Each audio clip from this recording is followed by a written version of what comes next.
నా కృప నీకు చాలని సెలవిచ్చిన యేసయ్య నామమునకు మహిమ కలుగును గాక. మన ప్రభును మన రక్షకుడు యేసుక్రీస్తు నామంలో శుభాభివందనాలు తెలియజేస్తున్నానండి. ఉదయకాల సమయము మరి మనము పాట పాడుకుంటూ దేవుని నామాన్ని ఆరాధన చేసుకున్నాం. Hallelujah. Thank you lord Jesus. కృప తప్ప వేరొకటి లేదయా, నీ కృప తప్ప వేరెవరు యేసయ్యా. కృప తప్ప వేరొకటి లేదయా, నీ కృప తప్ప వేరెవరు యేసయ్యా. కృపయే గదా నా ఆశ్రయము, నీ కృపయే గదా నా పరవశము. కృపయే గదా నా ఆశ్రయము, నీ కృపయే గదా నా పరవశము. కృప తప్ప వేరొకటి లేదయా, నీ కృప తప్ప వేరెవరు యేసయ్యా.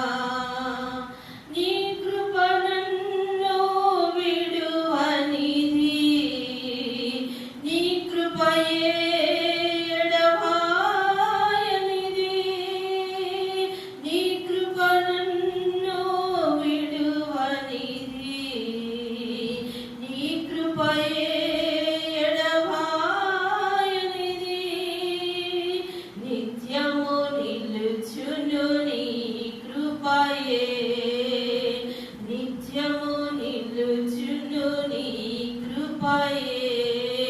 కృప తప్ప వేరొకటి లేదయా, నీ కృప తప్ప వేరెవరు యేసయ్యా.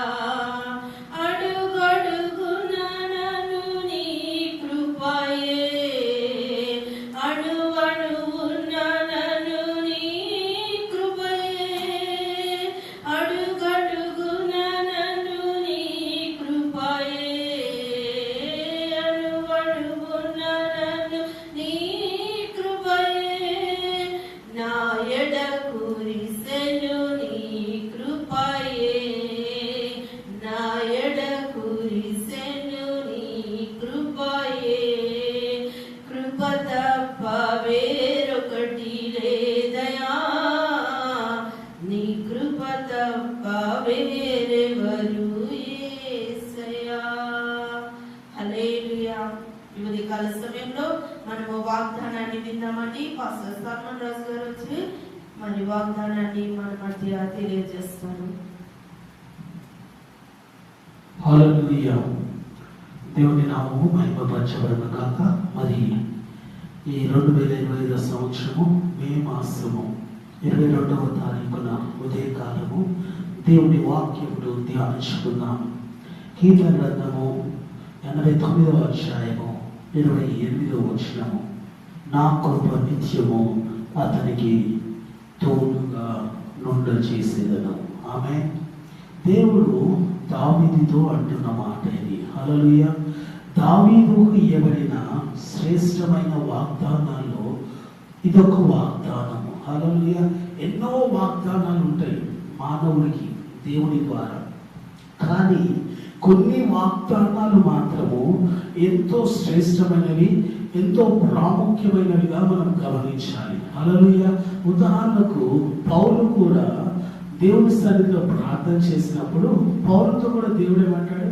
నా కృప నీకు చాలును. ఏమంటాడు? నా కృప నీకు చాలును. మరొకసారి నా కృప నీకు చాలును. అంటే సామాన్యంగా కృప అనేది మానవులకు ఉచితముగా ఇవ్వబడినది. Hallelujah. It is given freely to humans, everyone. ఒక్కరికి కాదు, అందరికీ దయచేయబడింది. కానీ ఈ కృపను కొంతమంది మాత్రమే ఏం చేస్తున్నారంటే అంగీకరిస్తున్నారు, స్వీకరిస్తూ ఉన్నారు. హల్లెలూయా. ఇప్పుడు ఉదాహరణకు దావీదుకి ఇవ్వబడిన కృప ఏం చేయబడిందంటే అది తరతరములు అది కొనసాగించబడింది. అది తరతరములు అతని జీవితంలో తన తర్వాత సంతానానికి, అటు తర్వాత సంతానానికి, అటు తర్వాత సంతానానికి అది స్థిరపరచబడింది. ఆమె ఇప్పుడు నీ జీవితంలో కూడా దేవుడు కృపనిచ్చాడు. అటు తర్వాత నీ తర్వాత తరానికి కూడా ఆ కృప ఏం చేయబడాలి? పొడిగించబడాలి, ఎక్స్టెండ్ చేయబడాలి. హల్లెలూయా. నీకు అనుగ్రహించబడిన నీతోనే నిలిచిపోకూడదు, నీతోనే ఆగిపోకూడదు, నీతోనే ముగించబడకూడదు. హల్లెలూయా. అదేం చేయబడాలి? తర్వాత తరము వారి మీదికి కూడా అది కృమ్మరించబడాలి, అది అనుగ్రహించబడాలి. హల్లెలూయా. దావీదుకి ఇవ్వబడిన కృప అలాంటి కృప ఇవ్వబడింది. హల్లెలూయా.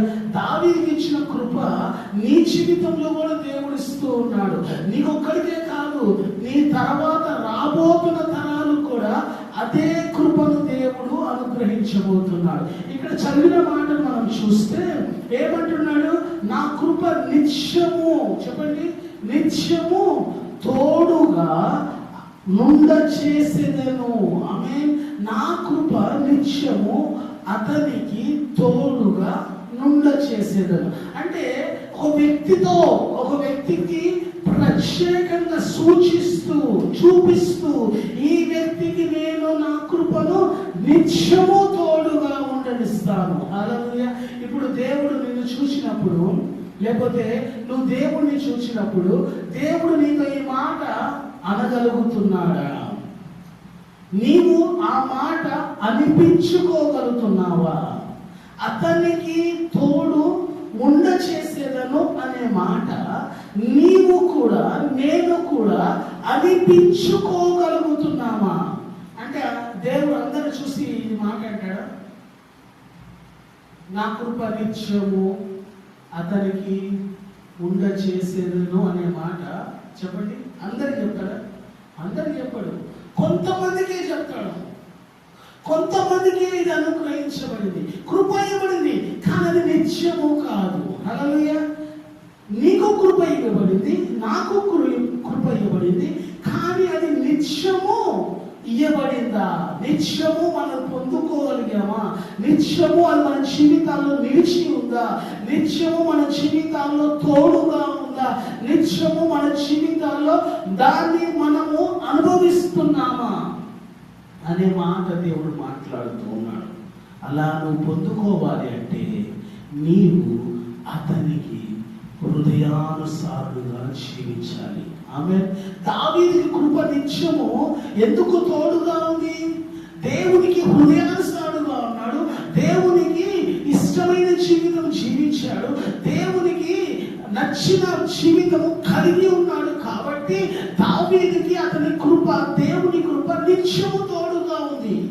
నీవు కూడా, నేను కూడా దేవునికి ఇష్టమైన జీవితం జీవిస్తే, దేవునికి అనుకూలమైన జీవితం జీవిస్తే, దేవునికి హృదయానుసారమైన జీవితం జీవిస్తే ఆయన కృప మనలను కూడా నిత్యము అనుగ్రహించబడబోతుంది. ఆమె ఈరోజు ఏం తీర్మానం తీసుకోవాలో తెలుసా? నీకు కృప నిత్యము కావాలని నువ్వు ప్రార్థన చేయడం కాదు. నేను దేవుని కొరకు ఒక యథార్థమైన జీవితం జీవిస్తాను, నమ్మకమైన జీవితం జీవిస్తాను, ఆయనకి ఇష్టానుసారమైన జీవితం జీవిస్తాను, ఆయనకు నచ్చిన విధంగా నేను జీవిస్తాను అని నీవు చెప్పి దేవుని ఎదుట నువ్వు జీవించిన తర్వాత దేవుడే నీకు ప్రత్యక్షమై, దేవుడే నిన్ను దర్శించి దేవుడు నీకు ఈ వాగ్దానాన్ని దయచేయబోతూ ఉన్నాడు. ఆమేన్. దావీదుకి పిలిచిన వెంటనే ఈ వాగ్దానం ఇవ్వబడాల. చెప్పండి, దావీదుకి అభిషేకించిన వెంటనే ఈ వాగ్దానం ఇవ్వబడాల. దావీదు కొన్ని సంవత్సరాలు దేవుడితో నడిచిన తర్వాత, నమ్మకంగా జీవించిన తర్వాత, యథార్థంగా జీవించిన తర్వాత, పరిశుద్ధంగా జీవించిన తర్వాత అప్పుడు ఈ వాగ్దానం దయచేయబడింది. ఆమేన్. మనందరం అంటాము, దేవుడి వాగ్దానం నాకు మొదటిగా ఇస్తే నేను దేవుడి కొరకు నమ్మకంగా జీవిస్తాను, పరిశుద్ధంగా జీవిస్తానంటావు. నీవు జీవిస్తే ఏమంటారు, నువ్వు ఆయన ఇచ్చిన తర్వాత జీవించడం కాదు, ఆయన ఇయ్యక ముందే నువ్వు ఆయన కొరకు జీవించు, చూపించు. అప్పుడు దేవుడు ఆయన కృప నిత్యము నీ ఎడల కనపరుస్తాడు. ఆమె ప్రార్థన చేద్దాం. పరిశుద్ధుడా మా ప్రియ పరలోకపు తండ్రి, ఈ ఉదయ కాలము ప్రభా దావీదు మహారాజు ద్వారా మాతో మాట్లాడుతున్నావు. అవును ప్రభా, అతనికి నీ కృప నిత్యము తోడుగా ఉందనిచ్చేదను అని వాగ్దానం చేశావు. అవును ప్రభా, అతను ప్రభా రాజుగా స్థిరపరచబడ్డాడు.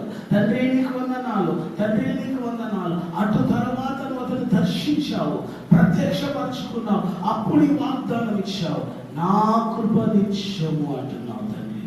అవును ప్రభా, తండ్రి నీకు వందనాలు. నీ కొరకు నమ్మకంగా జీవించాడు, యథార్థవంతుడిగా జీవించాడు, పరిశుద్ధుడిగా జీవించాడు, హృదయానుసారుగా జీవించాడు ప్రభా. నీ కొరకు ఎన్నో శ్రమలు, కష్టాలు, బాధలు అనుభవించాడు ప్రభా.